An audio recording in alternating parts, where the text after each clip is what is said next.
kill Jay-Z. They'll never love you, you'll never be enough. Let's just keep it real, Jay-Z. Fuck Jay-Z. I know you shot your own brother, how can we know if we can trust Jay-Z? What up? Facebook, YouTube. Don't exist. Okay. Barely So exist. Dwight, Yeah. great weekend of football. Yeah. What were we about to say? I was going to do the SoundCloud thing now, just like I don't care. So that's why I didn't do it last week. But you know. We didn't really do a pre-show meeting because well, we know what we're going to talk about. Mm. I'd like to start off with the college football playoff. Yeah. But I will say before we do that, we are one win away from it being an Eagles, Cowboys, Eagles, NFC championship. That's pretty insane if you stop and think about that. We'll get into it. That's insane for a million reasons. Right. No, for a lot of reasons. Us being Eagles, Cowboys fans in general, but we'll get into all of it. It ain't happening, but yeah. Well, again, we'll get into it. Just saying. Dwight, Alabama and Clemson. So I said last week that I thought Alabama was going to win. So did everybody else in the world. Agreed. Lee Corso, shout out to him, did not. He picked Clemson. That old man. That's why he said the wrong team. That's why he just misspoke and he forgot what team he meant to say. He don't count. I will say, in the 110 games leading up to this one, Alabama and Clemson combined in the last 110 games where they didn't play each other overall, okay? Mm-hmm. They were 106-4 overall, okay? So they have been the best teams for a very long time, clearly. And everybody's known this. This is the fourth time they have played.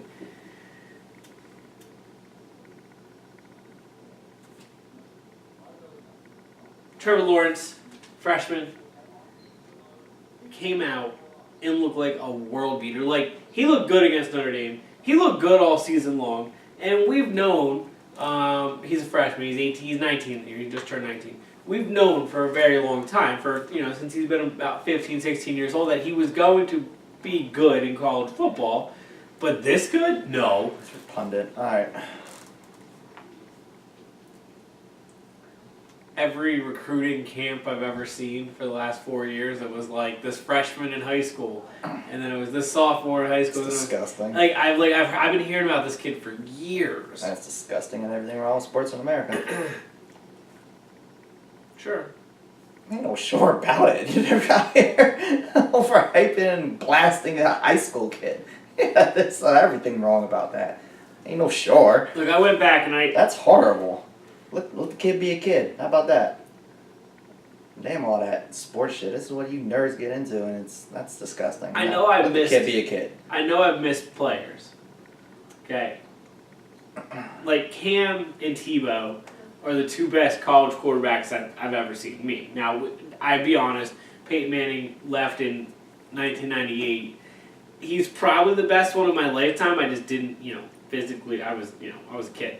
So I was still a kid for 2000s and on, but I would say from 2000 till now is the best I can judge it, right? That's really what I've been into football. And the best I've seen for the most part was, Cam only had 1 year. It was the best year I've ever seen. But Manziel, Tebow, Andrew Luck. Now, Manziel, Andrew Luck didn't have the awards Tebow did where, they won the Heismans, but they didn't win the national championships.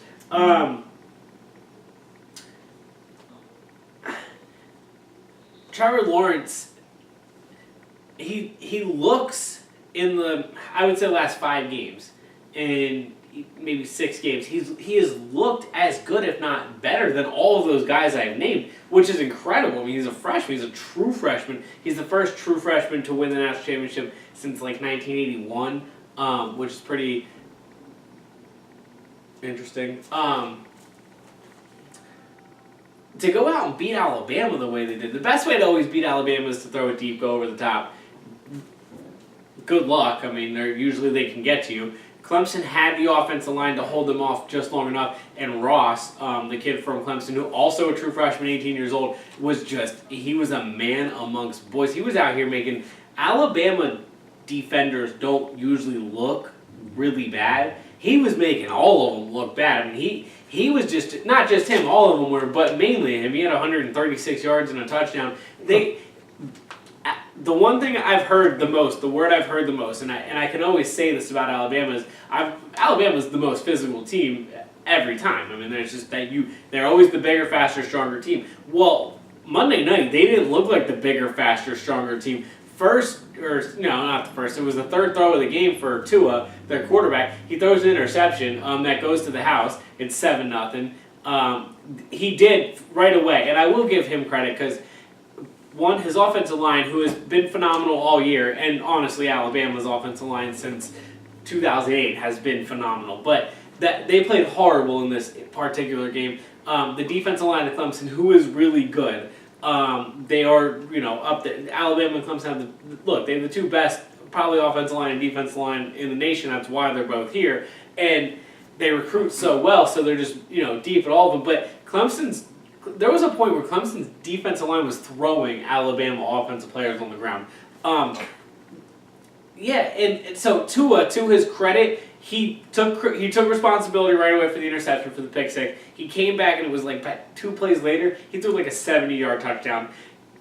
He didn't play well the rest of the game, clearly. I mean, they lost 41-16 for the people who don't know. Such a showing, right? But he didn't have any time. There wasn't anywhere for him to have presence. The 2 touchdowns that they did score, he looked very good on them. He looked good on the drive that scored the touchdown. And if we're being honest here, he led them down the field. They went forward on 4th down in the second quarter in a situation where they could have kicked a field goal, and the game would have been a little closer at that point, not overall. And then in the third quarter, the play that, clearly everyone, and I myself definitely, I thought decided it was, first drive of the third quarter, 28-16 is the score, okay? So Alabama was losing 28-16. You score a touchdown, you're in this, okay? You kick a field goal and you hold them, maybe you have a shot, maybe you don't. They are on like the 35 or maybe like the 30-yard line. They decided to do a fake field goal on 4th down. Now, the problem with the fake field goal on 4th down was when they lined up for it, the announcer, Chris Fowler, said, it's a fake field goal. And then the announcer, Chris Fowler, before the snap said, Clemson's ready for it. At that exact moment, you need to call timeout if you're Nick Saban. Number 2 issue I have with them doing it, earlier in the game, Stupid. In the first quarter on 4th down, when the game was, I think they were losing 14-7 at the time, it was 4th and 1. They were on their own 35 in the first quarter or early second quarter, and they went for it because they're Alabama. They feel like they can get a yard no matter where they are. They got that yard. They got the first down. They ended up scoring a touchdown on the drive. But my point being is like, if you're going to do that, and if they went for it on 4th down, I think 4 times in the game. What? 3 of them, you lined up with your 11 offensive players. One of them, the most important play of the game everyone's pointing to, you decided to, with a 3rd-string quarterback as your holder, he got the ball, and he didn't stand up and try to throw it. He actually tried to run the football. Guess who his lead blocker was? The kicker. They needed 4 yards. It was bad. By the way, So he threw the game. There we go. Their 3rd-string quarterback is probably their only quarterback who can't even run. So like, it makes the whole play made no sense. And like I said, the announcer said it was going to be a fake before the snap happened, and then he said the defense is ready for it before the snap happened. And I'm not going to lie, it was clear as day. Clemson knew what they were doing. Clemson never even thought they were going to kick that football. Terrible. I've never seen Nick Saban chase points, and that's chasing points. I have never seen Nick Saban chase points on the college level. Credit to the Dan Le Batard show for looking this up. the last time that Nick Saban lost by more than 14 points, and I knew that he hasn't done it since he's been at Alabama, was when he was with the Miami Dolphins. P.J. Losman was the quarterback of the other team. I knew you would love that I one. love P.J. Yeah, I know you're a big P.J. Losman guy. He's the best quarterback Well, in the NFL draft. That's your dude. I mean, I love P.J. Osmond. P.J. Losman might be half the reason the show even exists. So. Low key. So I'm just saying. I mean, hey, I knew you would be excited that P.J. Losman was the last person to blow out Nick Saban. But anyways, but that's crazy. Nick Saban hasn't lost by more than 14 points since he's been at Alabama. They got blown out 41-16, and after That's that, terrible. It's embarrassing. and It's after pathetic. that play, after the fourth down play where they're down 28-16, I mean, Clemson touchdown, quit, get the ball back, touchdown, quit, hit the ball back, touchdown, and next thing you know, it's early fourth quarter. And the game's over. I mean, the game was, I didn't feel like it was necessarily over at halftime, but I did feel like it was slipping away from Bama. I thought that Bama was doing some uncharacteristic Bama things.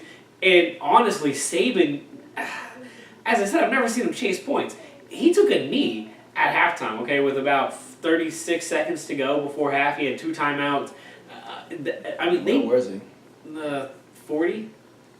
What? 30? What the hell? And you're down? Okay, whatever. 28-16? No, and the issue is, when Alabama's up 28-16, they're trying to score a touchdown in that situation. Almost Right. 10 out of 10 times, Alabama's the aggressor in that situation. Yes, They are forgot what prepared. game Their this kids are prepared for this. And they just didn't do it. They didn't have their swagger. I mean, Alabama walked out there, and I will say that the media helped push this, but Alabama was walking out there, and the broadcast, you were making fun of it. They had 4 different broadcasts. One of the broadcasts, they actually showed the angles of the players coming out of the locker room, walking down the tunnel, to the tunnel and to the field. Mm-hmm. And the Clemson players all looked like laser focused.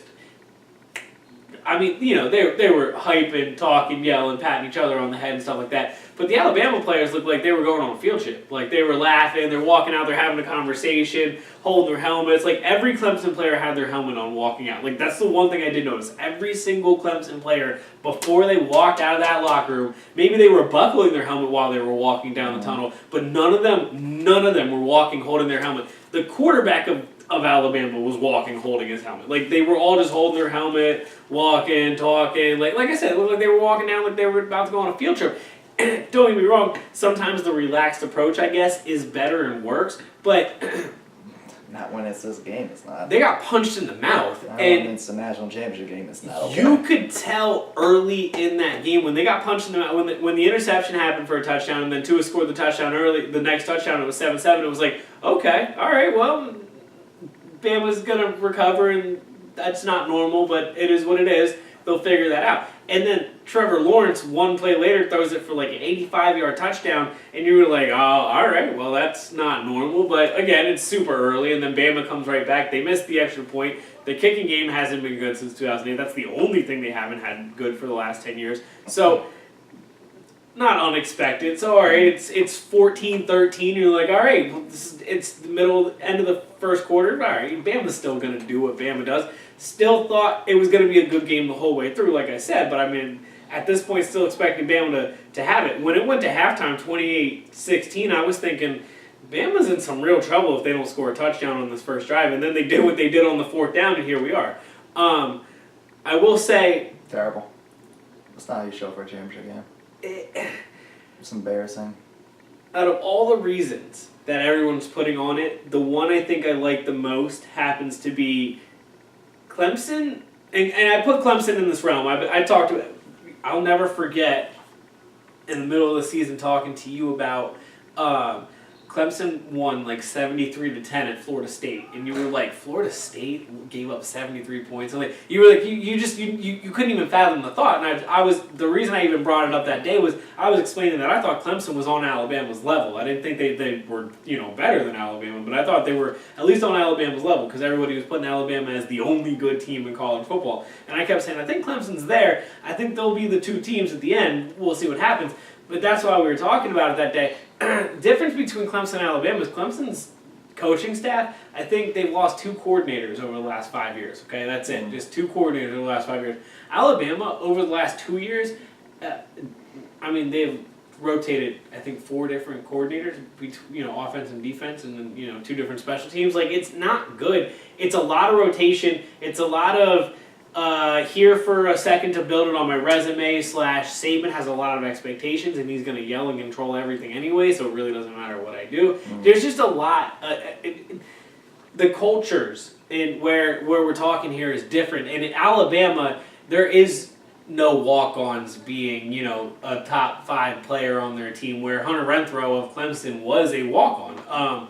And like it's just 2 different things. I don't know how to explain it. Not that what they're doing in Alabama is bad. Not that I think Alabama's won 5 of the last 10 national championships, and if they would have won on Monday night, they would have 6 of the last 10. They've been in 7 or 8 of the last 10. They've been in all the college football playoffs. There is no way around. Alabama is the best dynasty of my lifetime in college football, and I don't necessarily think it's just halting to an end because Tua, their quarterback, is very good. Saban's going to reload. They have nothing but 5-star, actually 6-star players on their team. You know what I mean? Like guys who are they have a bunch of NFL talent level. I just think Clemson is right there with them, and they might have the ace here with the quarterback. They might have the card that trumps everything if Trevor Lawrence continues to be what everybody has seen him to be so far and expects him to be. It does make me feel a little better because, look, I don't want to just harp on a 1-game sample for Alabama. Like, Alabama was super bad. They came out, did not look good. I crushed Notre Dame for what happened in their game. A lot of people did, deservedly. But I didn't think that the committee got it wrong because Notre Dame got blown out. Like, you know what I mean? Like, Georgia still lost their bowl game. UCF lost their bowl game. And Alabama getting blown out by looking way worse than Notre Dame did against Clemson makes it actually probably better that Notre Dame made it because, Georgia lost to Alabama. If you want to play that game. I don't necessarily care. I do the whole 4 deserving teams. I think they got it right. I think at the end of the day, Clemson was just the best team overall, and they dominated. I mean, they have an offensive player who, right now, I think at 19 years old, if he went pro, he would be the number 1 overall pick. They have a defensive player they have a defensive lineman he's going to be a top 15 pick. Alabama has 3, top 10, top 15 picks on their side of the ball. So there was a ton of NFL talent on the field. It was a fun game to watch. Fun game to watch. It was exciting to get excited for. It was fun for the first half, and then okay. You say everything's a fun game to watch. It could be 87-3, and that was a fun game to watch. Stop. It was a good dynamic, though. It was interesting. I've never seen. I would love to see the numbers on how many people turn it off. That's how fun it was. Oh, dude, no, I'll admit it. I turned it off. Shit. Once the game was 10 minutes to go in the game, I said, well, actually, you know what happened? That was fun. Huh? You know what happened? Alabama brought in Jalen Hurts, their backup quarterback, the guy who led them. He's never lost a game with Alabama, but remember they took him out at halftime last year? Mm-hmm. Well, they put him in the fourth quarter, 10 minutes to go, down 41-16. And that's turn it off. That's very kind of you. 41-16 or whatever now. Dude, if I'm turning off the championship games, it's a 30-point game. I hope you're turning it off. If I'm the one, but I mean, if I'm turning it off, that means it wasn't such a fun game, huh? Well, it was fun to get to that point. You don't know what you want to say, bro. It was fun to get to that point. Shut up. You don't even know what you want to say, bro. He doesn't even know what he wants to say. It was fun to that point. It was fun. So when it was a 30, what was it? What was the final score? What was the final differential? It was still 41-16 with the final. So what's that? I don't know math. That's a 20-point game. Yeah. Practically. I don't fucking know. Okay, so let's just say 15. Okay, or let's just say 20 because I feel like even counting right now. 25. Okay, 25. So when you subtract a touchdown before that, it was still fun now. It was fine. Look, the dynamic was I liked. So a 19-point lead is fine. I thought. But 25 is not. I thought it was. I thought the whole thing. I thought yes, and I would have stayed up if they didn't score that. If they weren't there, I would have stayed up. But man. Like I said, I liked how they got to the point to where they were. I've never seen a Nick Saban team look so falling away in quicksand. Yeah, drowning. Like they just. Pathetic. It was. Pathetic. It was interesting. Pathetic. They're gonna I'm so glad I didn't watch this trash. I'm would still be roasting the situation if I have cared. I think Alabama, That they Clemson. deserve. They would be getting a roasting that they deserve. Alabama, Clemson, Part 5, I think, is coming next year. Alabama should have got more of a roasting out of you. Just throwing it out there. It's embarrassing. It's pathetic. They didn't show up.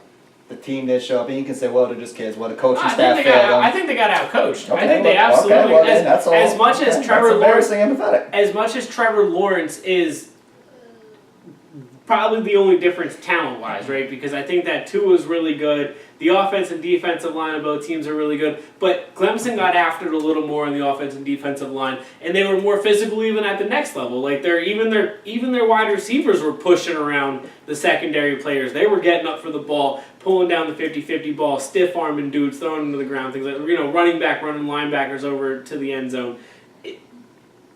The best way I can describe it was, you know the story of the U. Miami being as good as they were in the late 80s, early 90s, right? So we get to 91, 92, and they win like something like 27 straight. I forget what the number was.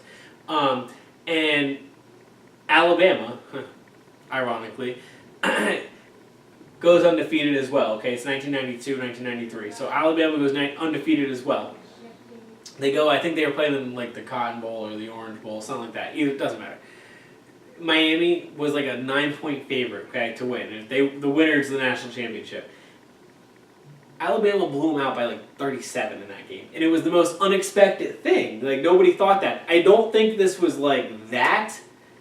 And that's why I'm not roasting Bama to the point that you were saying. Like, you know what I mean? Like, I don't think this is necessarily like out from the minute that game was kicked off to the last second, you knew that Alabama was better than Miami that night. Like, there's just no question about it. This one wasn't necessarily like that. It was a play in the early third quarter that you were like, this could get out of control. And then the next 3 plays, it got out of control. But it took until the second half. And the third quarter is where it slipped away from Alabama. And you just knew early fourth quarter, it doesn't matter what they do from here on out. There's just no way of getting it back because of the falters they had very early in the game, and then what happened throughout the third quarter. But yeah, I mean, I think they got outcoached, and like I said, part of the outcoaching was Nick Saban's not keeping a coaching staff together the way Dabo Swinney is. Dabo Swinney's right there. To do with it. I think that has a lot to do with it. They got to the damn game. It has nothing to do with it. They got there with the same in and out culture that you're talking about. Nothing so against that's not an excuse. Nothing no, that's against Nick Saban. Nothing against Nick Saban because I feel like this is clearly Nick Saban is to me the best college coach maybe of all time, but at least in my lifetime. But I mean, dude. The talent they have, anybody is getting them almost to that level, if not to that level. This is the game. Like, the only team that you have that coaching's going to matter against was Clemson, and they got out-coached. Okay, well then that's on them, and that's then the coaching staff should be getting a roasting because that's an embarrassment. You can't have a showing like that on a national championship game. You can't. I don't care how close it was. Well, it wasn't until the third quarter on this particular play, on this particular down. The final score was what? Yeah, 41-16. That is an embarrassment. The other side of this is Nick Saban's got to be 70-ish years old. Like he's got. Was that a factor too? Because of his age? No. I'm saying I'm just checking. He's gonna be getting to the point where the game will get away from him if not time to retire. I mean. Okay. It wasn't that game, so. No. So why do we even bring this up? Because we're getting to almost the opportunities of Nick Saban winning championships is getting slimmer and slimmer. Look, I would have been cool with Alabama winning this because Nick Saban winning a championship is just more history, and you know I love history. I'm cool with. I was rooting for Clemson though. I'll be honest.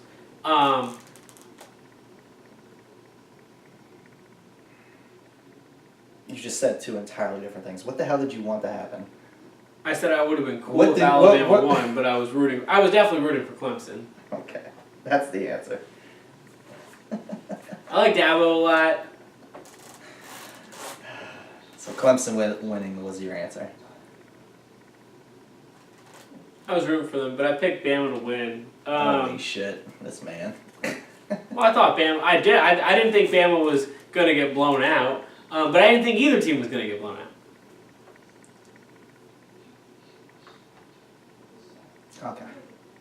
you watch any football Saturday? An embarrassment that I can't speak on. So you watch both games? I watched 5 minutes of one game and watched all of the second game, obviously.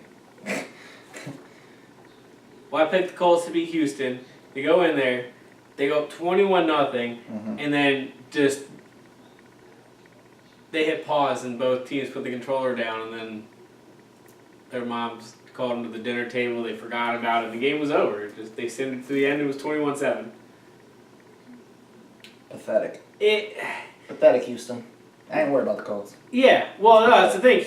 It's pathetic. They went up 21-0, and they decided, well, we can do whatever we want, so we're just gonna stop doing anything now. We're just gonna. They literally ran the ball almost the entire rest of the game. I don't know. That's fine. That don't bother me at all. They didn't even try to score touchdowns. They were just trying to run the rest of the game, and they did. I guess they just knew Houston wasn't going to score, huh? They basically did that, yes. They thought, no, they saw something in Houston, and they were like, yeah, we got this. We're fine.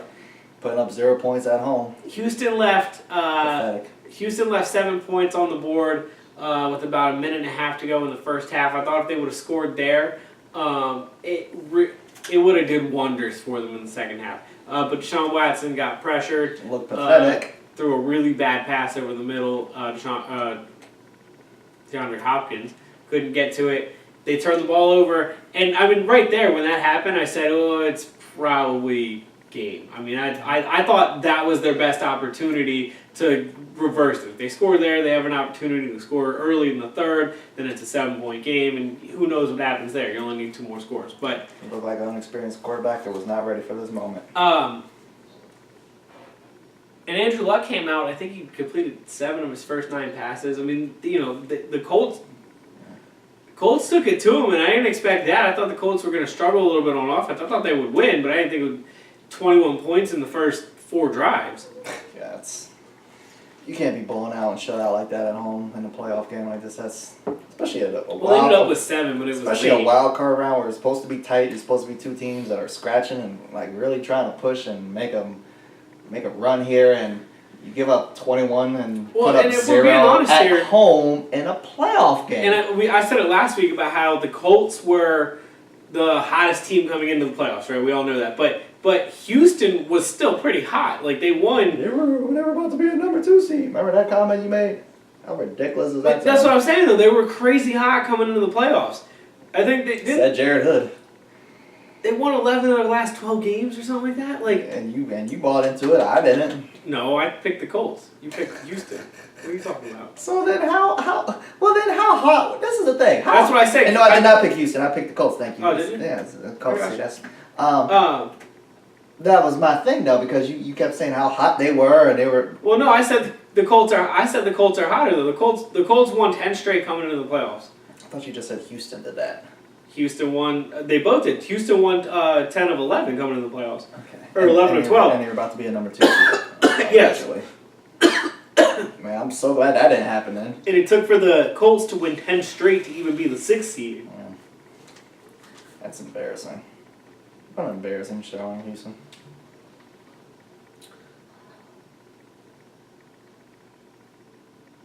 Pathetic. Saturday night, Mm-hmm. I went to bed earlier than even. Anything big happened?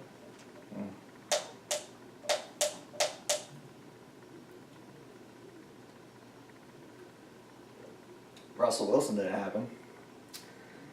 Well, Pete Carroll, or not Pete Carroll, but the offense coordinator. Pete Carroll didn't happen. I can't even blame Pete Carroll. The offense coordinator. Mm-hmm. Look, I get that you have to run the ball. You have to stay committed to running for your run game to work. I understand that. But in the middle of the third quarter, when your run game is getting you like 0.6 a carry, Mm-hmm. and your passing plays, including your incompletions, are averaging over like 8.5 yards a play, Mm-hmm. you might want to pass a little more. I'm not saying do it every down. You might want to do that because you have Russell Wilson as your quarterback. You don't even need to look at those damn numbers. Okay, but if you want to break it down to the numbers, it makes more sense for them to start passing a little more at that point. Sure.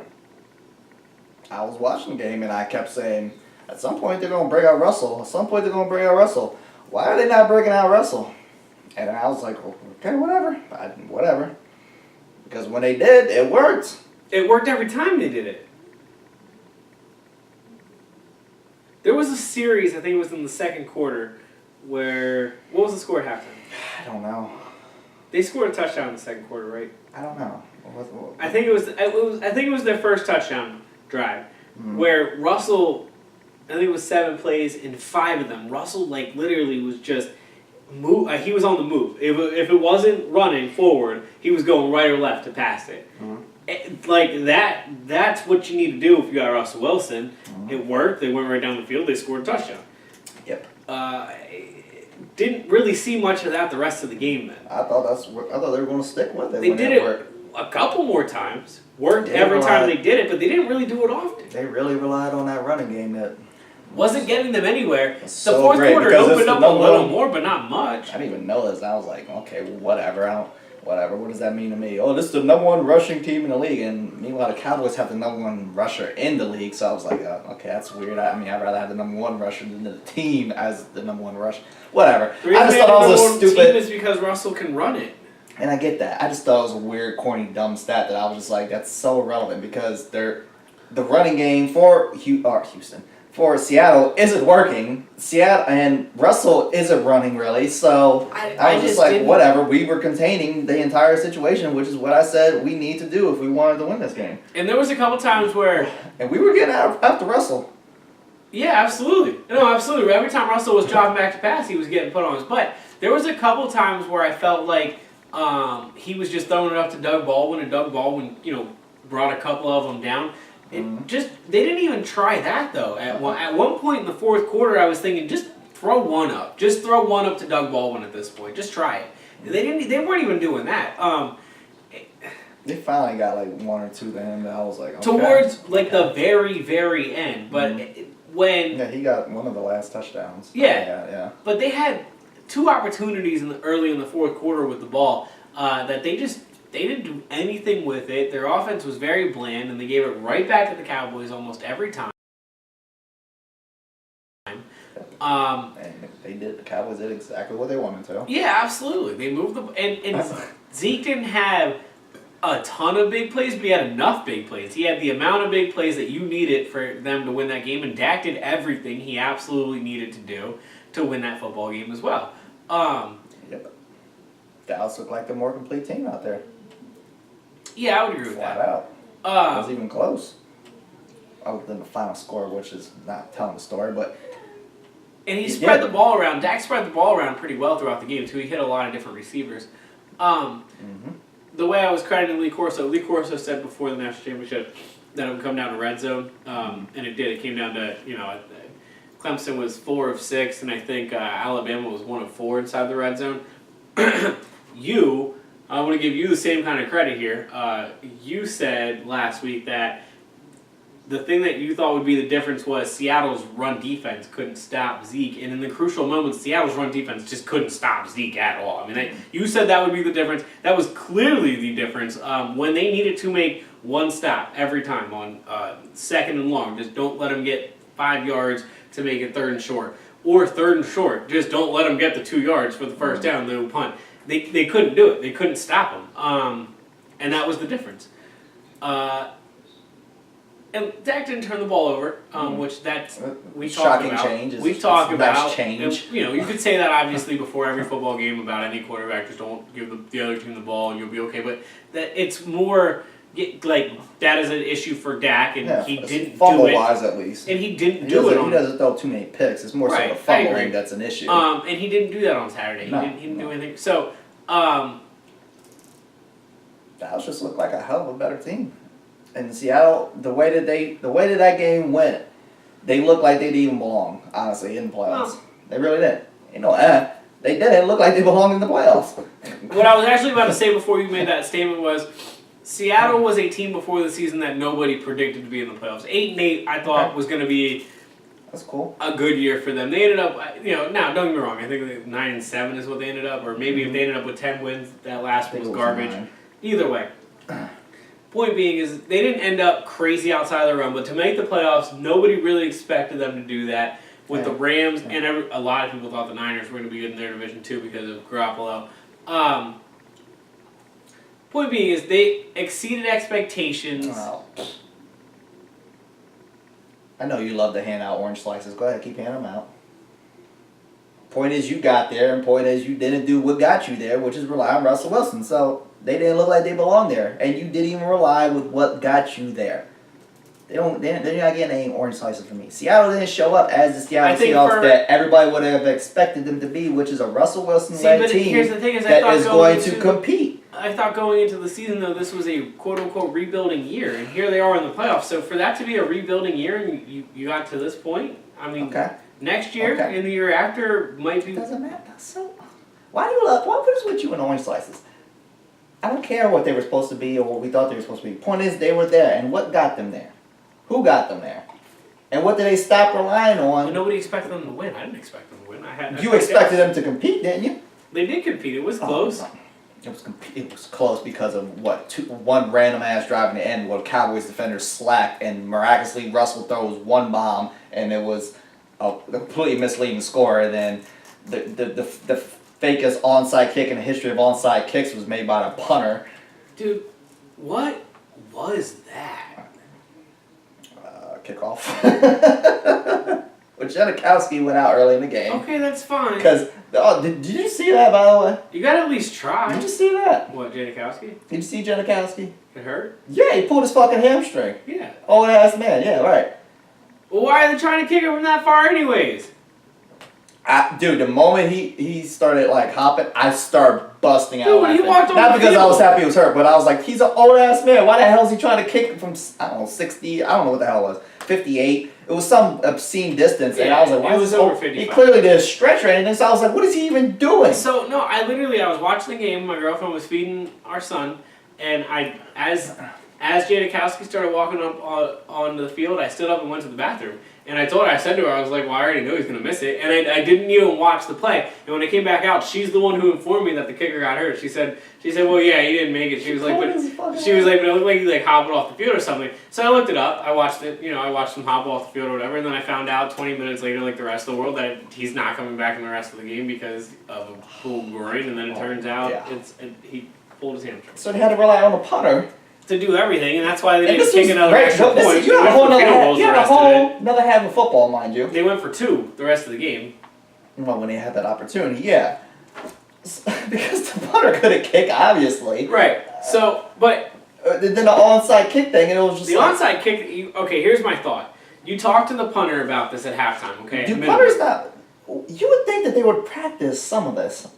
At minimum, here and there. At minimum, you talk to him at halftime and you say, dude, you gotta go run outside right now. Because at halftime, we knew Janikowski wasn't coming back. So you say to your punter, while you're going out there and testing your kicks or whatever, like you do between, halves or whatever, I need you to try 2 onside kicks for me. I don't care how they look. I don't care. Do the drop kick, which looks nothing like a drop kick. Dude, I legitimately don't care if you kick it and it bounces and it ends up hitting the freaking the scoreboard or whatever. You know what I mean? Just get it 10 yards. Get a feel for what you're doing. Okay? So that when I need this, you can try. A legit try. I'm not expecting you to do it because you were my punter and we are in a bad situation. And we understand this. But I don't need you to punt it 30 yards to the other team and just end the game. That's what I don't need you to do. I don't even think he tried. Dude, he literally dropped the ball and he kicked it as hard as he could. And he was like, oh, yeah, all right, they got it. I laughed so hard. I was like, ooh, okay. The Cowboys called it fair catch. Go down. Yeah, that's what he did. He caught it and he fell. That's what it was. Go down. I was just like, as the ball was in the air, I literally turned it off. I'm not going to lie. I actually got nervous at that point because, like, obviously, Seahawks came back and marched down the field and scored because Dallas defenders fucking just not showed up on that one play, and I was like, shit, we actually got a game now. And then he bombed it, and I was like, in no way, shape, or form, when they walked up to that line between the touchdown and the bad kick, did I think that the Seahawks were going to make an onside kick that they recovered. But I did think they were gonna make it look like they were trying to do an onside kick. They even lined up like they were kicking like they were set up for a kickoff. That was the funny thing. Well, they that weren't was even weird lined to me up. too. Yeah, but and sometimes So, teams they- do that, and I was thinking they were doing that to try to confuse the Cowboys. Like, well, what side are we going to? But then he kicked it 30 yards. I almost think they were hoping that he was going to fumble it or something. Were they that like just he's not going to get this regardless? It's just hope that they drop in and get a fumble. Like, if it is that it's what you're worse than banking Pete Carroll on? going for it on the 1 yard line. I would love to know what the actual thinking was. I don't know, and that's the thing is you're never gonna know. I don't know. We're not gonna know what they were actually trying to do. I'd rather see him. It would have been better off just shanking a damn. Just try it. Yeah, just shank it at that point. Just kick it straight out of bounds. I'd be like, well, that's expected. Instead, he punted it. Dude, you're a punter. Kick it as He high as genuinely you possibly punted it. Kick it as high as you possibly can in the air and see if it can go 10 yards. Let So- one of our guys run under, like get a jump ball. All right. No, he punted it 40 yards down the field, and I was like, On a line drive too. It wasn't even like high in the air where like his teammates could run down and maybe get a chance at it. No, dude, he line drive this 30 yards. yeah. Yeah. So, I mean, that score is obviously very misleading, but Seattle. See, I don't know. I don't. Like I said, I don't care what their expectations were or whatever. The point is, like, if you want to blame offensive line or you want to blame Russell or the coaching in general, whichever way you want to look at that is to blame, somebody needs to be blamed because there should have been more. I think they should have relied more on Russell, see what he could have done because he's proven it. And I was fearful going into this game that he was going to do Russell, and he kind of did for that final drive. He did a Russell. I'm not but worried. if they would have relied on that the whole game, like I said, they might have won this damn thing. I'm not worried early in the game that they tried to run the ball the way they tried to run the ball. My thing was when you got to the middle of the third quarter, getting late to the third quarter, and you see the score, and they were down, 10 points or whatever. It was anything crazy. You're in striking distance, but you're still down far enough that you got to start doing it now. They never changed. They never tried to do it now. They just kept trying to do what wasn't working. Yeah, early on we were just kicking field goals, so it was still very close. Yeah. It was straight. It was I forget how many straight field goals we made. 3 straight or 4 straight. I don't remember. It was a bunch though. Right, we made it was, and that was all we were scoring at that point. So they were still very much in this game. I don't know. It just did seem like not that they didn't care, but the effort that you would have thought they would have put towards Russell being able to beat Russell wasn't there. And I don't understand if I was a Seattle fan, I'd be pissed off. But whatever. They relied on the number 1 rushing team in the NFL, which you're also facing one of the top rush defenses in the league. So I don't know why they thought that was a good idea, especially like you said about the third quarter. It clearly wasn't working. So abandon ship and adjust. Nope. Okay. Good news for everybody. Jerry Jones said he's going to probably offer Jason Garrett an extension. Yeah, did he?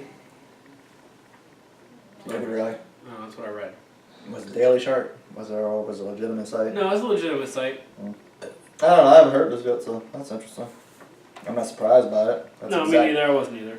This is exactly what I didn't like about this run. Was, yeah. I mean, at this point, if you don't at least make it to a championship game, if not a Super Bowl, then it's like Jesus.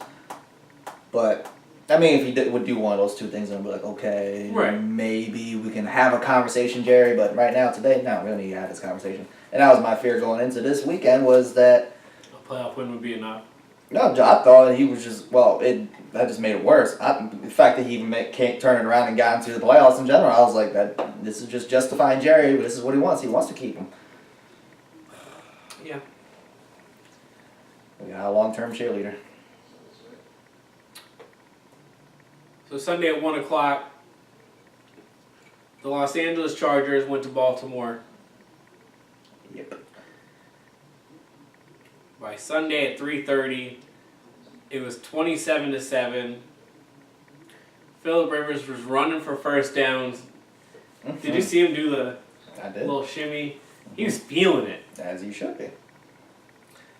We were texting back and forth about how the entire world had blamed Lamar Jackson for Baltimore giving up 27 points, not scoring anything. I will. He looked it. Not just looked bad. I will give you that they looked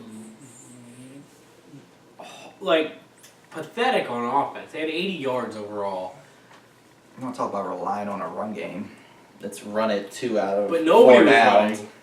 Well, but they weren't Baltimore. but they weren't getting any yards. They were run. running, but they weren't getting any Right. yards. Let's run 2 run plays and then try to force a pass incomplete and wonder why a quarterback, whatever he was at that point, his completion number was abysmal.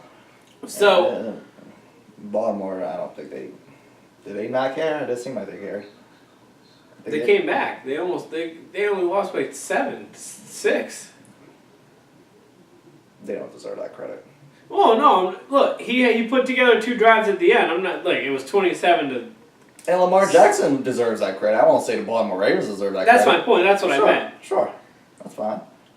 The Baltimore Ravens don't deserve that credit. The reason I'm here to defend him is because Joe Flacco's first ever playoff game, 4 for 10 for 70 yards. They won the game because they ran for like 215 yards, but he was 4 for 10. In his first ever playoff game. So, let's not just destroy Lamar Jackson here, who, by the way, your team was talking about. First of all. Your team was talking about firing your coach. Okay. You were 3rd in your division.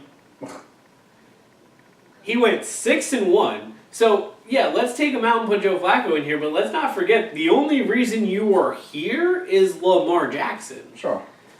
I think at some point in the fourth quarter they could have easily abandoned ship. It would have been fine, and that was probably more for 2019 instead of 2018 team. Do you know what I mean? That was probably more for Joe Flacco's not going to be on our team next year. Maybe.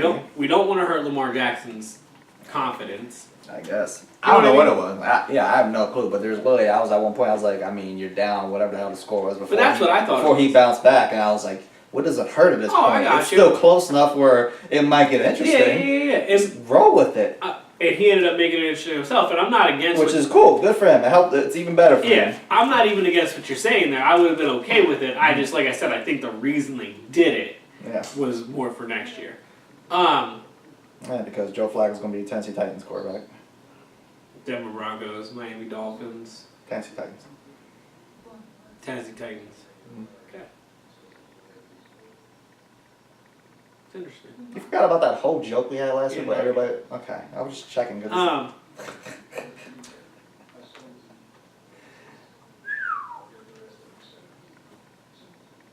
Did you see the play? Did you watch the game? Yeah, I watched the game, bro. So, it was still close. I think it was 10-7 or 10-3 at this point. Maybe 12-3 or 12-7, I don't know. Melvin Gordon gets the handoff, falls as he's going down to the goal line. Fumbles the football, it's picked up, returned for a touchdown. We got ourselves a close game. Instead, turns out he was down. 2 plays later, he runs it in for a score. They kick the extra point, and they go up like 3 scores because of it, instead of it being a 1-score game and really close. And that was ultimately, at that point, the end. I mean, it was they never even got up to that number of points. So Baltimore's defense played so well all season. Do you think that this was like the Chargers 27 getting their 27 overall, or do you think this was just Baltimore being worn down throughout the game? I mean, not maybe throughout all season, but throughout the game. Do you think the Chargers' offense is legit enough to do that, or do you think that was really just Baltimore's offense didn't move, so Baltimore's defense was just on the field the whole time, and it finally got to being like, all right, well, bend don't break, and finally broke? I think the Chargers can do that. Yeah, I could definitely think they can do that. Because their defense suffocated, obviously, only 80 points into the fourth quarter for the Ravens. So the Chargers defense suffocated the Ravens offense, but at the same time, that means the Ravens defense was on the field the entire time. And I felt like because of that one play where they, got the touchdown that wasn't a touchdown, and then 2 plays later it's touchdown the other way and you're down 3 scores. And then they never moved the ball, obviously, for the next 20 minutes of real time. Dude, he didn't complete a pass from, I think it was 1:07 p.m. until 4:15 p.m. Yeah. Some ridiculous. And that's what I'm saying. So, And he also didn't attempt that many damn passes either. That's what... Yeah. I don't know what the hell Baltimore's doing. But like I said, it was literally run. They're bigger offenders than even Seattle it was with that whole running situation. I told you, and I said earlier, they was literally let's run it twice and then force a pass. And when you looked at his attempts, he only had, I forget, it was less than 10 attempts even. Yeah. They weren't even trying to throw the ball. Granted, he was getting popped in the mouth too, but they weren't even trying. They were really focused on this run game. And I was just like, what the hell are they doing? Did they realize, again, what stage they are on at this point?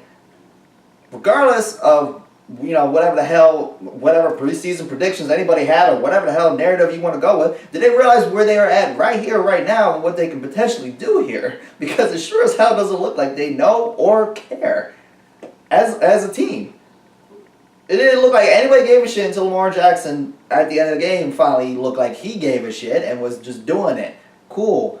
I was just curious, was anybody else giving a shit on the Baltimore side? Because it sure as hell didn't look like it. Well, that's why I was saying about defense, because, Weddle, I think it was, I can't pronounce his name, Ottwater or whatever his name is, and C.J. Mosley, those three guys all came to play. They were all balling. The defense showed up. And that's what I mean. They finally got to the point where Sure. they just broke. It was just they kept stopping him. But they were stopping him, and the Chargers were getting 15, 20, 50 yards sometimes, a field goal, a touchdown eventually, and then nothing. You know what I mean? It was very where the Ravens get the ball, like you said, 2 runs, a pass that didn't work, punt the ball. Yeah, 2 runs, a whole offensive a narrative. pass that didn't work. The defense, Baltimore's defense and their special teams were keeping them in that game, and they very well could have won that game had their offense showed up a little earlier than it did. I don't know. And it literally looked like roles just reversed. It looked like the defense became uninterested or tired or whatever the hell you want to call it. And then Lamar's running around for his life. It literally just it switched. It was never in sync. And all that they really did was put up 2 scores. Mm-hmm. Yep. Embarrassing showing. Another embarrassing showing. So Dwight. Yep. Last game to talk about. The magic of Nick Foles continues. Knock it off. So you Eagles fans make me sick. I almost went 4-0 in the playoffs, I'm just saying. Yeah, me too. I picked Baltimore. Or else I'd have went 4-0.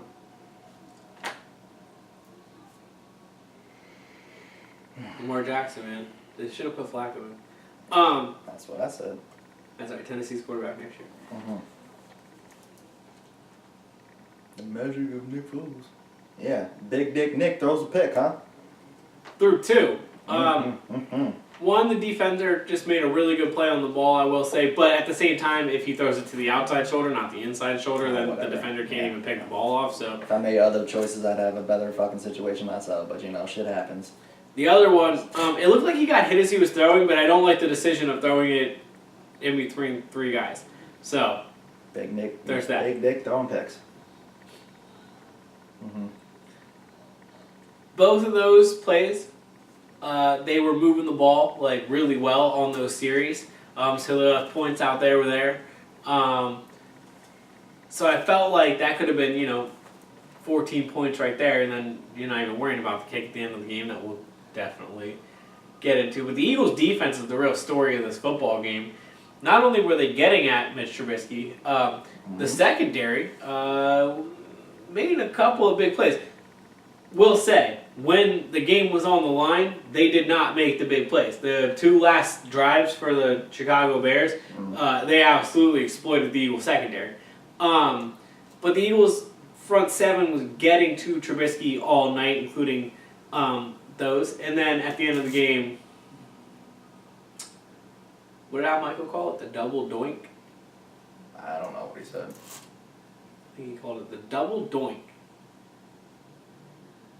Hit off the upright, hit off the crossbar. Have you ever seen it fall forward like that? Forward as in not go over? Yeah.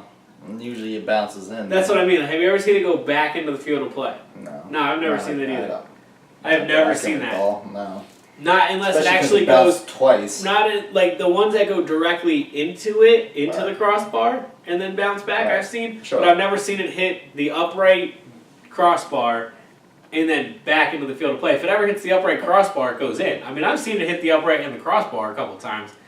I've never seen it hit both and go the other way. That was very weird and rare.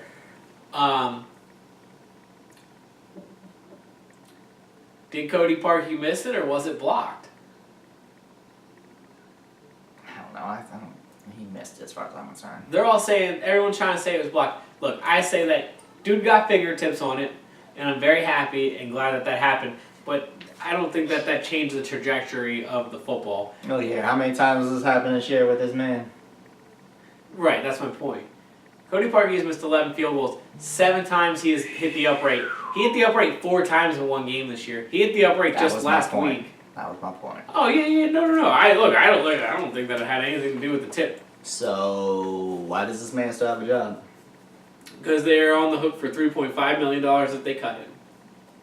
That is So- way too much money for a kicker that you do not have on your roster. And he's poop. So Agreed. what is with this all these damn athletes? So I can't stand this damn age, man. Everybody's coming to his defense. You don't know how hard it is, and all this. You just see all that extra shit going around, and All right, so everybody keep your head. Everybody's saying keep your head up, guy. Oh, look at him. He was like a true pro because at the end of the game he All right. owned up to it. So Now, the other thing- because that needs a roasting too. Because he don't. No, he's a grown ass man. We ain't talking about a kid. We're talking about a man on a contract who has done this all year, his entire career. I don't feel yeah, the sorry Eagles cut for him 3 this years man. ago. I do not feel sorry for this man. Good for him. He owned up to it or whatever. There's no reason to baby this grown ass man. I don't say we baby him. I didn't say you. I'm saying these people No, out I here hear that you. have been on this. Everybody needs to get off it. You No, don't I'm understand. trying to illustrate this in the right way. So I don't necessarily say baby him or anything like that. I They did feel baby him. for the guy in the sense of nobody wanted to make that kick more than Cody Parkey. Like, there's no Bears fan out there that wanted that field goal to be good more than Cody Parkey, the Okay. kicker, wanted it to be good. But, No kidding. well, okay, and I think the reason that this is happening is because He should be getting roasted and destroyed.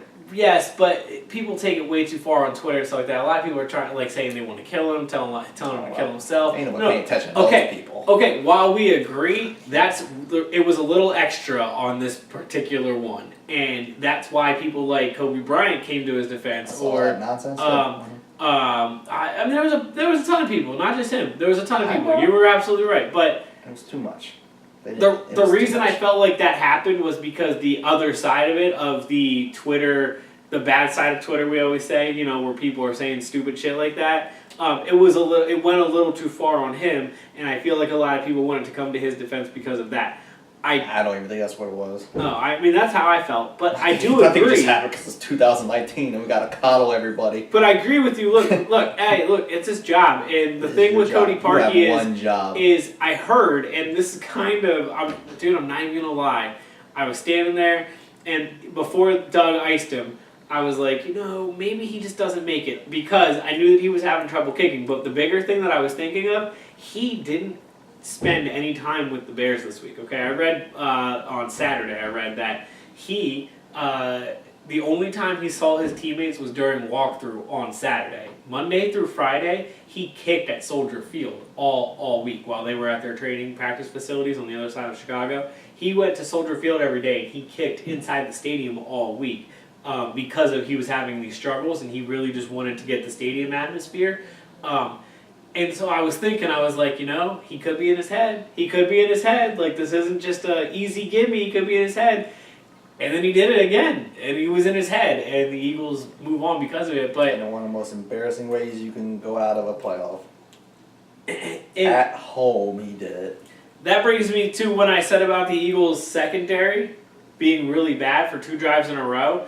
The reason that happened is because the drive that the Bears had before, they run down, right down, they score a touchdown, take the lead, even though the Eagles were winning. So then Nick Foles goes down, does an unbelievable drive, 4th down twice, 4th down on the 2-yard line the last time, scores a touchdown, takes the lead, but then the defense the special teams, I don't even know why they kicked it to the guy, but the special teams gives up like 40 yards on the kick return, And then set up perfectly. So the defense, look, the secondary will give you 30 yards almost every time you're on the football field against the secondary for the Eagles. So you know you're getting into field goal range. They got into field goal range within 2 or 3 plays. Yeah, and then got even closer on one. I think it was second or third down. Yeah. Cohen ran for like another 11, and I was like, oh, okay. I have a question for you on this. Do you agree with their play calling? They got into field goal range, okay? It was that Allen Robinson catch on the sideline. Do you agree with their play calling from there on the next 3 plays? It was like a very bad short pass, and then it was like a run for like 8 yards, and then the next one was just kind of like a little dive play to get it in position right or left, but they weren't really trying to make any yards. Do you think they should have tried to like advance it a little more? They ran out of timeouts. They called a timeout. Not necessarily. They got about as close as you can get to make this man as comfortable as possible without it being a chip shot. Well, he's a professional, and it was only. That was fine. I'm not saying only 44 yards, but it was only 44 yards. Even though he missed so many, I was like, well, he's going to. He's got to. He's going. This is how you redeem it. You get that, and then you're golden. And then he did it. No, I don't. I think every team in the playoffs I do not believe that a 44-yard field goal to win the game with no time left is what you'll take that every time because your kicker's making it. Every team left feels that way. Yeah, I don't fault that. That's fine. I was just asking though because a lot of people have tried to get on them. I didn't agree with calling the timeout right away the way they did. I thought they could run the line and spike it. I'm so tired of that shit because guess what? He made it the first time around. No, not Doug Peterson. I'm talking about when the Bears got the first down, when they got the 40, when they got into field goal range, they called their timeout right away. Instead of running to the line and spiking it, they only had 1 timeout left. They called the timeout, and there was still like 36 seconds left. I probably would have just ran to the line and spiked it, and that's when I would have tried to take my next couple shots. It doesn't really matter either way. No. You missed the field goal. Right. I'm not very okay. So that's the first time a kicker that was iced in the playoffs has. That it's worked since 2006, I think I read. That's fine. No, dude. I'm not a ice the kicker kind of guy. I don't just sit there. I knew they were gonna do it. Like, I used to be kind of okay with it, but it's as the years going on. I don't know because I'm older or what the hell. It doesn't bother me. It doesn't bother me. Part of the game. I just doesn't. It's a part of the game, but it doesn't have to be a part. I don't think it works. It's so maybe not. I don't know. It depends who the hell you ask. I think it's just corny. It's more so just a corny thing You're telling than anything. me out of all the playoff games since like 2006, that only twice it's worked? Okay, it's still corny to me. That's my overall point. I'm not talking. I don't think it works. I just think it should just stop. I think they should. That's why I think cut the shit. I would say stop because I don't think it works. It doesn't really matter to me. I just think keep it's doing it corny. if you really think it's that great. But like Adam Vinatieri's not missing that kick because you called a timeout. Sure, it's just.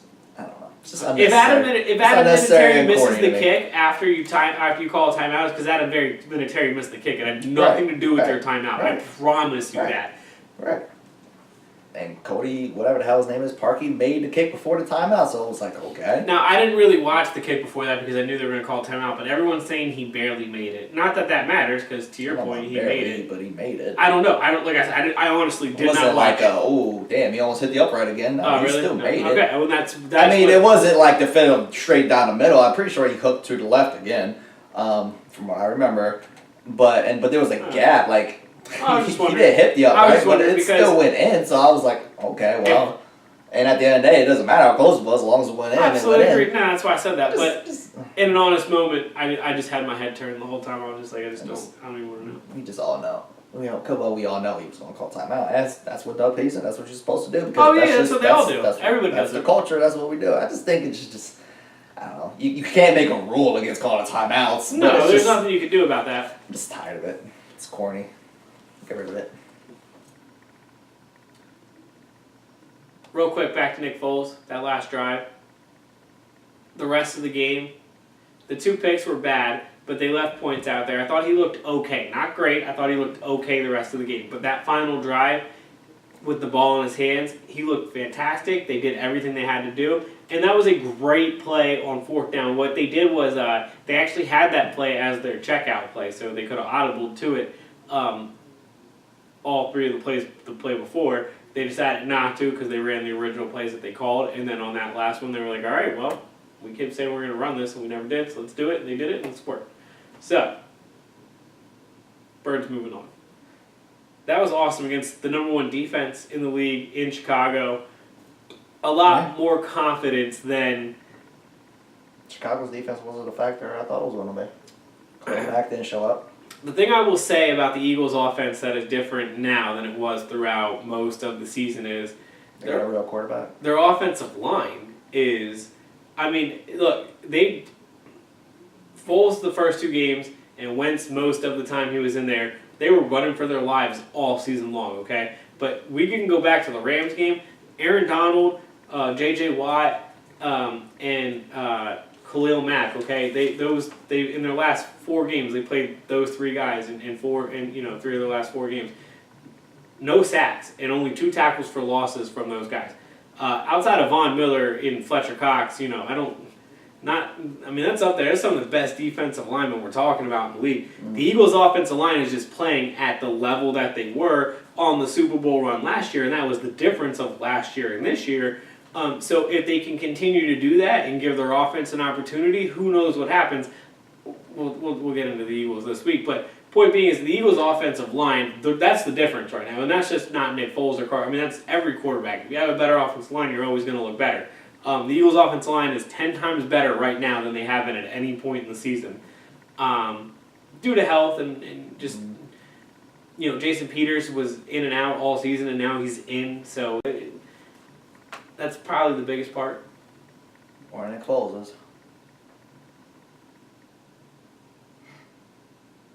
This weekend, coming up, another 4 good games. Very excited for some more football. And by us talking about our teams winning, like I said before, we were 1 win away from being the NFC Championship. That would be pretty fun. And be in Dallas. It'd be fun for who? Us. Not for America. They would hate it. I keep telling you, Eagles fans for some reason, it's funny because y'all make me mad. I wish y'all understood the shit I deal with the Eagles fans. I've had more Eagles fans, even last week they're saying, well, we could end up meeting again. I'm like, why do y'all must really believe that you can do it a 3rd time, even though it happened before and y'all got eliminated. Y'all forgot that was only a few years ago. One of the few times Dallas won a playoff game before this past weekend. Yeah. Because nobody pays attention. Well, I was just saying for the show's sake for the most part, but on top of it, Eagles-Dallas would just be a good rivalry for the NFC Championship. I just don't understand why any of you nut-ass Eagles fans think that will be an acceptable game to have, knowing you got swept, convincingly swept. That should be the last thing y'all want. Seriously. I don't understand you Birds fans. If I was in your shoes, I wouldn't want that, other than man, I think we can actually do it this time. Like, truly, truly believe. But I'd also be like, damn, we thought that. Dude, Eagles are playing with house money. I don't care who they play right now. Damn, we thought that twice this year. We thought that at home. Damn, we thought that at their home. Wow, we sure did lose 2 out. Oh, you know who I don't want to face the 3rd time? Fucking Dallas Cowboys. But the Eagles secondary is a lot better right now than they were that game against the Cowboys in Dallas. And the Eagles, and if they make an extra point, they win that game. And they got dominated in that game. So they are a much better football team today than they were that game. Absolutely. Your inner Eagles coming out. You don't think so? So the last 4 games, Dwight, they beat the Rams, they beat Houston. I will give you Washington to nobody, but they won 24-0 in that one, so that was pretty convincing, I would say. And then they just beat the Chicago Bears in Chicago, the number 1 defense. You're telling me that the team that you're talking about that lost that game in Dallas on a missed extra point is the same team that was their secondary was depleted. They did not even have LeBlanc. Are you done? Yeah, so I'm asking you. Like, you really think that you're telling me that's the same? This is the same Eagles football team? I didn't say anything. You're putting words in my mouth. What I'm saying is, if I lost 2-0, I would not want round 3. No, I would not. Regardless of even though you think the Eagles could be better? Even though I think I got the All-Madden team now. I don't think I got the All-Madden team. I think that the Eagles are better today than they were that day. Okay. And the Eagles were 1 point away from winning that football game. Just to make Jarrett look better, yes, the Eagles look better. Yes, today. No, I'm just asking yes, because they do look better. That doesn't mean I still want to face them. No. But if they were only 1 point away from winning that football game and they feel like they're better today than they were that time, then why wouldn't you think that they would not want to play them? Hey, look, I don't care who the Eagles play because I feel like the Because Eagles. if I got swept in a year, I don't want the potential for a third one because it's happened. One, and because why would anybody want that? That's why. Sure, the Eagles look better. The Cowboys also look a lot better. Breaking news. So what? I'm not talking about that either. I My think Cowboys point is, look just as good today as they did that game. They look very good. They look in that a lot game. better. I think that was actually. I think the Saints and the Eagles game were their peak performances this year. Yeah. Eagles fans make me nauseous. They look better. I think I mean, you can't really look better than they did in the Saints in the game they did against the Eagles. My overall point, to get back to it, and we're going to try to, is that I wouldn't want the potential for it going 3 now. Going 0-3, I mean. I just wouldn't want that potential. I'm not saying it would happen. I'm not saying the Eagles are, you don't think the Eagles are better? I'm not saying all this extra shit you're saying. I'm saying I would not want the potential of going 0-3 as a fan. That's what I'm saying. I'm sure the Eagles think they could beat them. I'm sure they do. As a fan, though, if I went 0-3, 0-2 against the damn Eagles, and I was like, damn, man, you know who I don't want to face? I don't want to face the Eagles because they already proven they could beat us twice. Well, I personally don't care who the Eagles play because the Eagles are playing with house money. So, like, I'm all in on it. I mean, it's going to have to... It doesn't matter who they have to play to me. I was saying that it'd be exciting for the show, and I think it'd be... I mean, the Twitter wars would be very, very funny. If Dallas made the NFC Championship... If Dallas made the NFC Championship in general, the Twitter wars would just be absolutely insane. You know why I don't want it to happen? Because all that, everything that we just went through, it would get on my damn nerves. I'm already avoiding my Facebook as it is. I might have to deactivate it and everything else on top of that. No, it would just make me sick. Y'all would just get on my damn nerves. It would just be unrealistic everywhere, from every angle. There wouldn't be a legit conversation about the game. Our show has never been in this position, though, where our teams are one step away from playing each other for the birth of a Super Bowl. That's about as epic as it can get for us. It's not happening. Now that we've been through that whole 10 minutes. I agree. Okay. And like I said, the Eagles are playing with one of house them money, get so we'll there? get there. Probably not, but maybe. Maybe. That's not a real definitive answer I was looking for. Okay. We're going to see. First game on Saturday, Indianapolis and Kansas City. Everything in me wants to pick Indianapolis because Indianapolis is on an 11-game winning streak. What? I was just trying to decide. This might be my least interesting match of the week. I was trying to decide how. Yeah, that's yeah. Kansas City historically is not good at home in the playoffs. Andy Reid, we all know his stories. Mm-hmm. You like to call Patrick Mahomes a rookie because He's a fucking rookie. For lack of a better terms, he's never had this experience. So that's be rookie of the year. Shouts to him. He might as well be a rookie right now in this game. Mm-hmm. Shouts to him. He's about to be rookie of the year and MVP. That's Andrew Luck's got 6-7 playoff games under his belt. Like 3 Hall of Fame rings. You know what I mean? Yeah, exactly. 2 jackets. Like, yeah, you're right, dude's. He's got a green jacket from the Masters, and he's got one of the tan ones from the Hall of Fame. Mm-hmm. He's tag champions with Jericho. He's tag team champion with that new what's that AAU or whatever, like that, you know, AAU basketball, it's AAU wrestling or whatever it is. I don't know what that was called. Garbage wrestling. Pretty sure the MLB Hall of Fame is gonna call Andrew Luck here. So No, I would. Sure. I mean, he's good pitcher as anybody. slings that ball right in there. He really does. That curveball, bro. So everything in me wanted. I was like, man, 11 straight wins. Indianapolis is playing literally as well as anybody.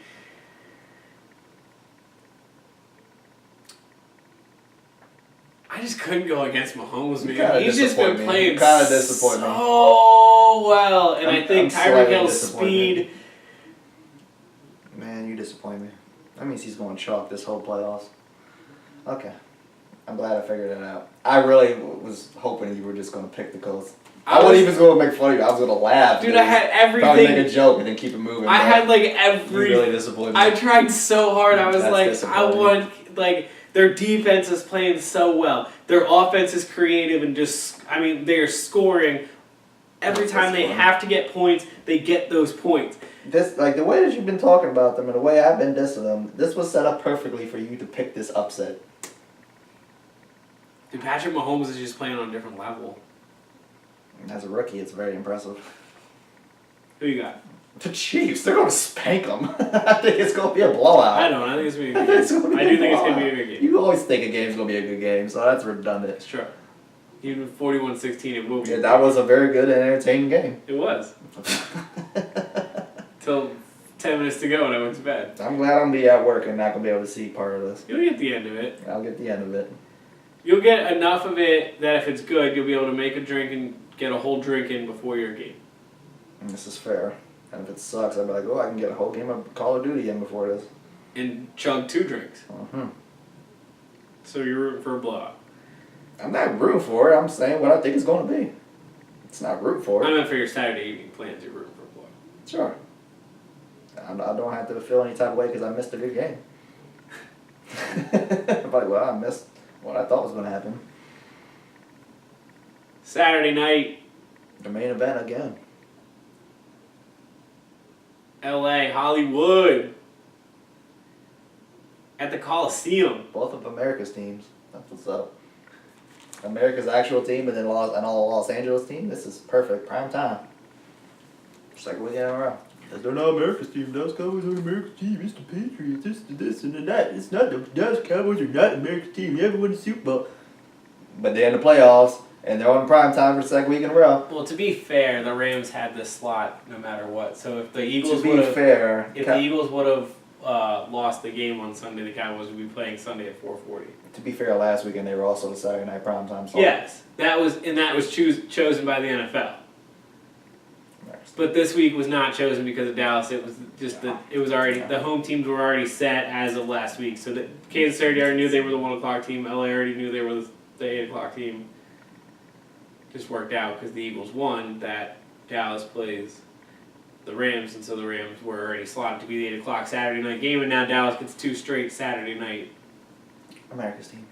games. America's team. I assume you're taking Dallas.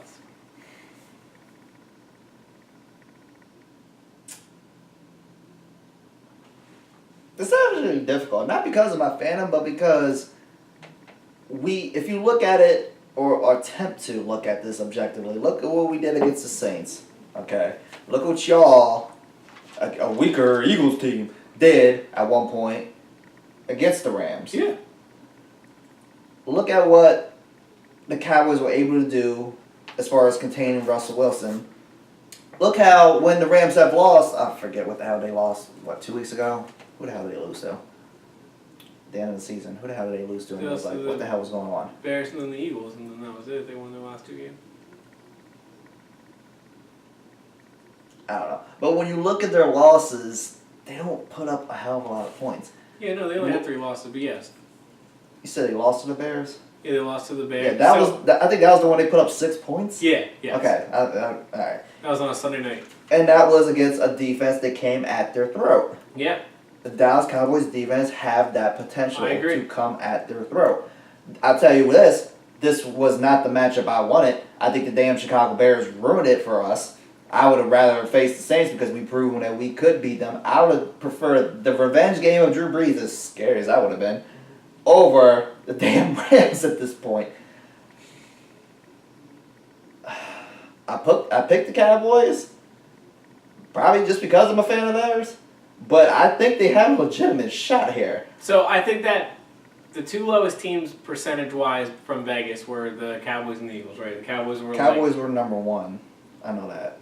As far as least expected to win this weekend.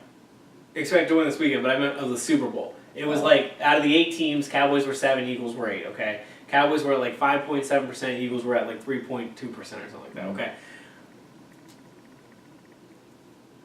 I keep saying that I think that people are just, like, while I don't think the Cowboys are going to win on Saturday, Sure. I don't think it's as convincing as people are all falling under, like, just the Rams are going to win and we can move on. Look, the Rams are super talented, and we all know if they play at their top level, they could beat anybody. Like, that's clear. But at the same time, if they contain Ezekiel Elliott, it's a game. It's a wrap. It's going to be a blowout. Okay, absolutely. And I was going to get to if the other side, if Dallas can hold off Aaron Donald, and to your point, get some pressure on Jared Goff. It was the week before the Bears game where the Rams played the Lions, okay? And they won, but they only won like 17-10 or something like that. Like, it wasn't by a lot. Losses are suspect. So the Lions put the blueprint out there. The next week the Bears ended up beating them. They only put up 6 points. The week after they only put up, I think it was 14 or 17 points against the Eagles. So they had a 3-week stretch where they scored less than 20 points and they lost 2 of those games. Right. Their defense isn't really that great. Like, they're talented, but they're not good. You can move the ball on them, you can put points on them, and I think that as long as Dak doesn't fumble like like last week, if he looks like he did last week, the Cowboys are going to end up in somewhere in the mid-20s to 30 points. That could be enough to win you a football game. You're going to have to win. You're going to have to score 24 to 31 points to beat the Rams, even on a Rams bad day, because they're probably going to score 21 points. If the Rams score 21 points, we're losing. Yeah, okay, I'll give you that. Yeah. But so that puts if they score more than 21, yes. If they get to the 20-point mark, then yeah, all right, yeah, I'm with you on that. I think we have a ton of pressure on our defense to shut that situation. But that's where the Rams defense. That's where the Rams defense. The Cowboys can exploit them a little bit and maybe get to the 21 to 24 points. Mm-hmm. The pressure's on the Cowboys, the front seven, to get and put that pressure on. What's his name? Jared Goff. On Goff. But if he ends up just getting the protection he needs, he's going to light us up. And to your point with he's this pressure, going to do that. To your point with this pressure, everybody else thought the Saints were going to do that. Right. To your point with this pressure, Jared Goff has his numbers are the lowest under pressure, like by far. Like the drop off from when he's not pressured to pressured is the widest gap in the NFL. It's not even close. And that's what the difference has been lately. I picked the Rams. I do think the Rams are the better, more talented team, and I think at the end of the day, that's what wins out, especially in January. But I don't think it's just as all right. Game's over before it got kicked off. The way that I feel the narrative a lot of people are walking to that line. They're going closer to the Rams are just going to win this game, and you don't have to worry about Saturday night. And I don't think that's necessarily the case. I think it's going to be a good football game. No, and like I said, I'd rather the other matchup headed into this weekend. And I picked the Rams in July last year to win the Super Bowl because of how talented they are. But there's just I don't know what the hell it is. There's just something's telling me that the Cowboys could potentially win this game. And I'm gonna say it right here, right now. If we win, we're going to the Super Bowl. I'm saying it right here, right now. If we beat the Rams this weekend, if by some damn 2% chance miracle that would happen, we're going to the Super Bowl as far as I'm concerned. And that's going to be my pick moving forward. There's just something that has clicked and has been clicking, and even though it's a much lesser team with Seattle, they showed that they can dominate on both sides. They've showed that towards the end of the season. Well, they beat good teams all year.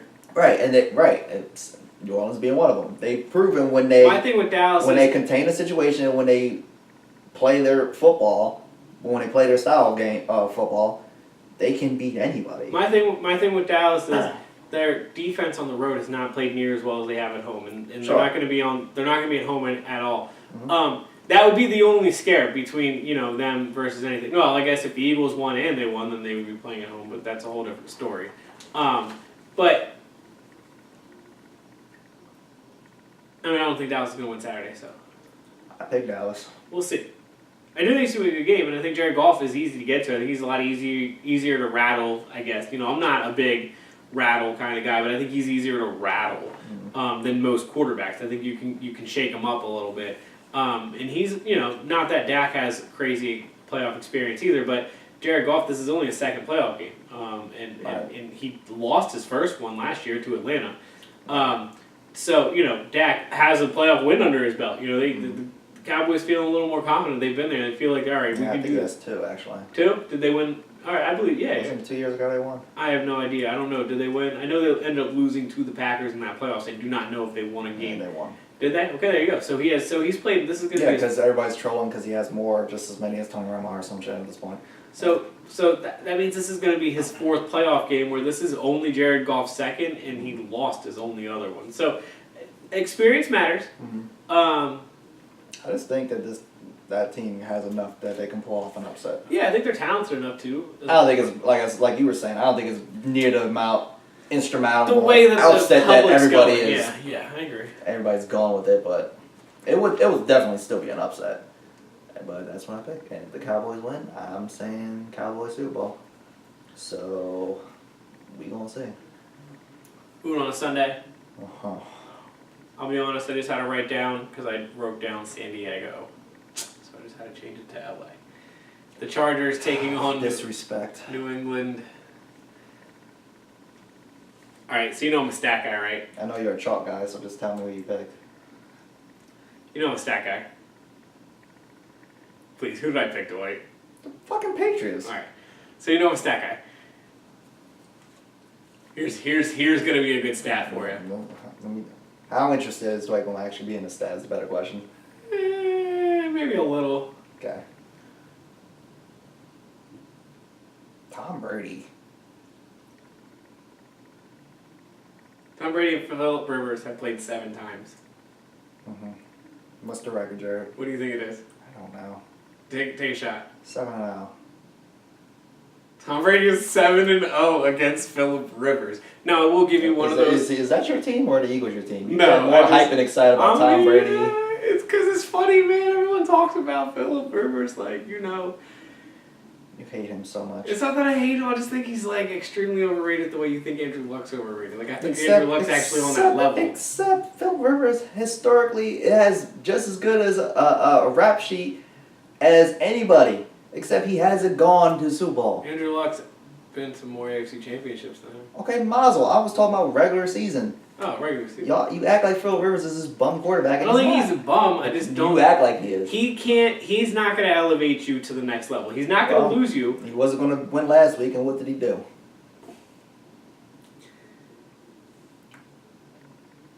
I guess the team that everybody was going with, the Ravens. You don't want to face the Ravens. Woo, the Ravens, man, they were the most complete. Well, I Look will out say, for just like we Baltimore. were just talking about, I picked the Ravens, but just like we were just talking about with the Dallas thing, we talked about last week. I did still think the Chargers had a chance of winning. I didn't think they were going to win, but I said I wouldn't have been shocked, and I'm not shocked. But I don't think they're going up to New England and. You don't think that they have a better team than the Patriots? Because I damn sure. I think they have a better roster, yes, They for have sure. a much better team. Yeah, They're I'll much give you more that. deep than the Patriots are. Let me tell you something. Their coach is about to see a different animal. I understand that. Something he's never seen before. I got upset number 2. I picked the Chargers. You picked the Chargers. Mhm. Wow. A lot of people do think this is it, though, for Brady and Belichick. They think the time is now. I mean, San Diego, like I just said, that's a deep team. They are. And there's no reason to shrug them off right now. I do think they're talented, and I don't just shrug them off. But you do. No, I was laughing at the stat because I think it's funny. But the reason, actually, one of the biggest reasons that I think that LA is going into this game with a disadvantage is Melvin Gordon has a torn up knee, so he's going to be limited throughout the game in comparison to last week. I will say that Brady at home seems this year to be able to move the ball a lot more. I can't explain that home and away thing, especially if it's going on right now over the last couple of years in the NFL. But Brady at home has been able to move the ball so much more than he is on the road.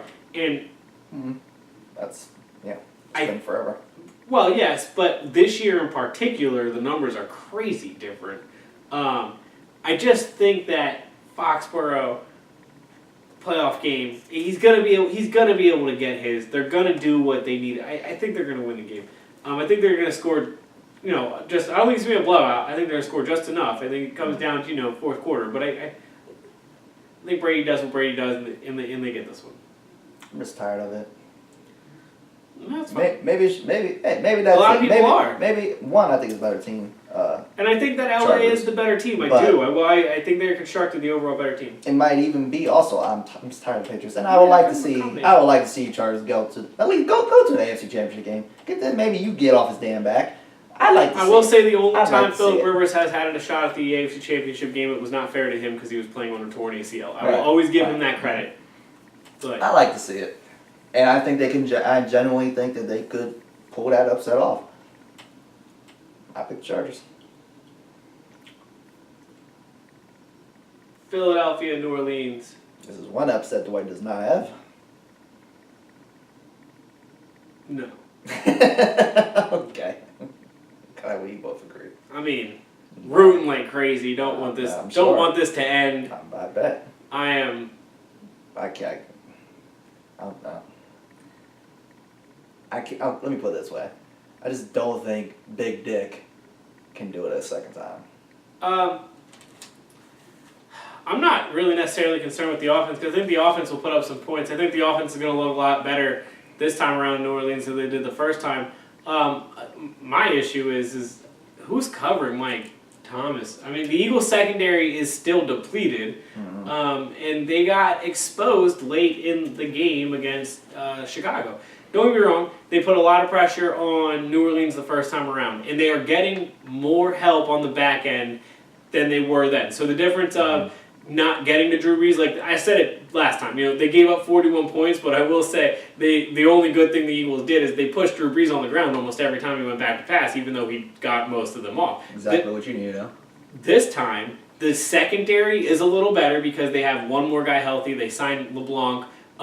So with the combination of that, maybe that little 1/2 a second will help them a little more. I'm not saying, the Saints don't end up scoring 28, and maybe just not 41 this time around. And 28's probably enough because as much as I think the Eagles offense will score more, I don't think they go out there and as world beaters. No. Yeah, I don't see that happening.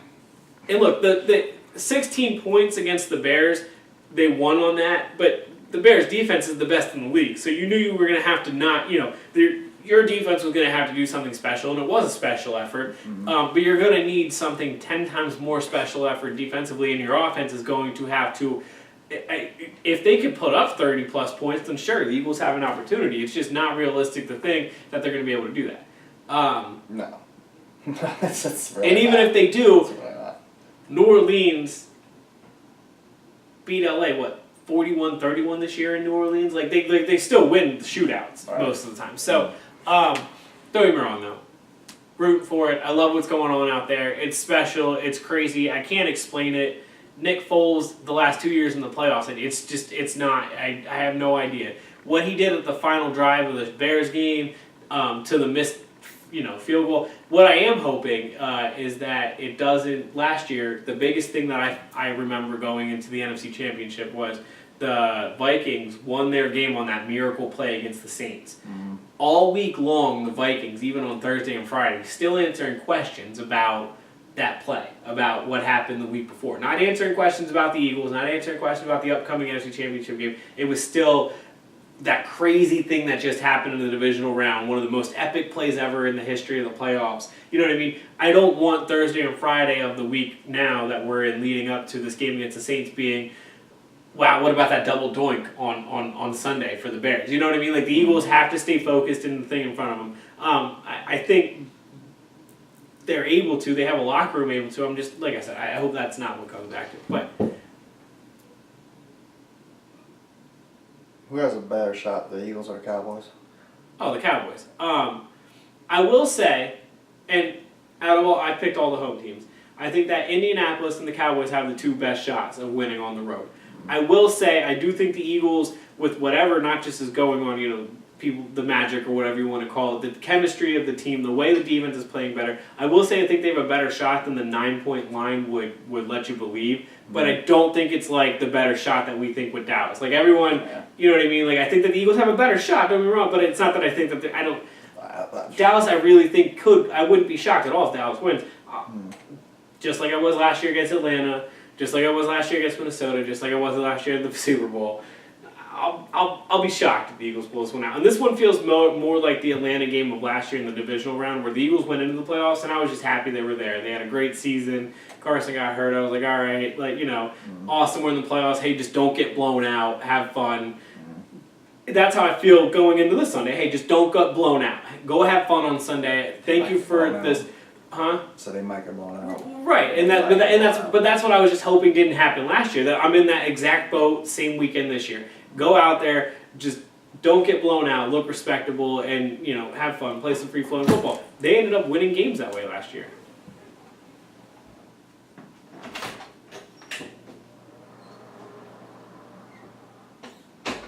They ended up winning games that way last year. So again, anything is literally possible, I guess. Clearly we have seen that. It is weird that we are all sitting in this position, again, as Nick Foles and the Eagles as underdogs, and we're just like, yeah, probably not going to happen. But What you mean, they're not underdogs no more. They wear ski masks, bro. They're still underdogs, but yeah, ski mask season. Bunch of thugs. Well, if that was Cam Newton. I can't believe nobody has said it yet.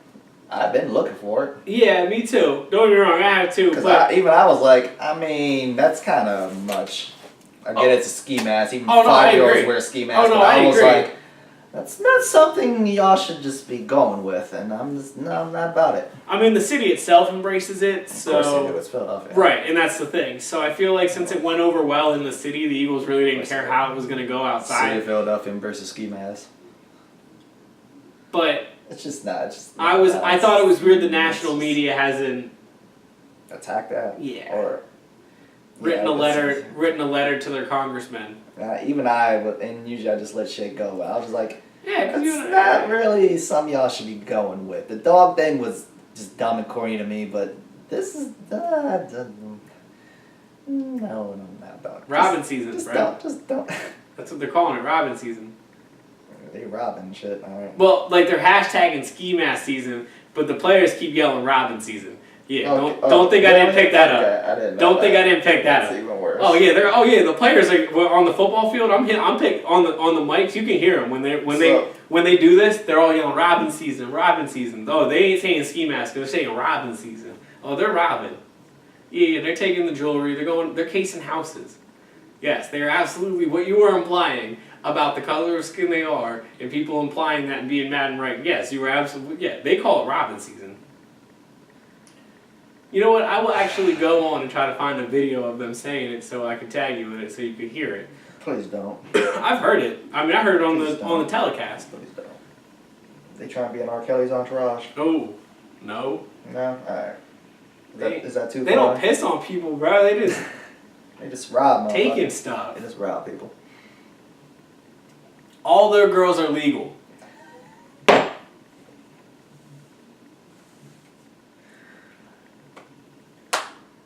On that note, JD Sports. Keep surviving. So look, I'm not looking for an Eagles-Cowboys NFC Championship. I'm saying it will be exciting for the show in Eagles-Cowboys NFC Championship. I am definitely not rooting for the Cowboys, though, in any way, shape, or form, Dwight. I do want to get that out of the way. I'm not just going to casually go back to football now. We're done. Oh, all right, cool. Later.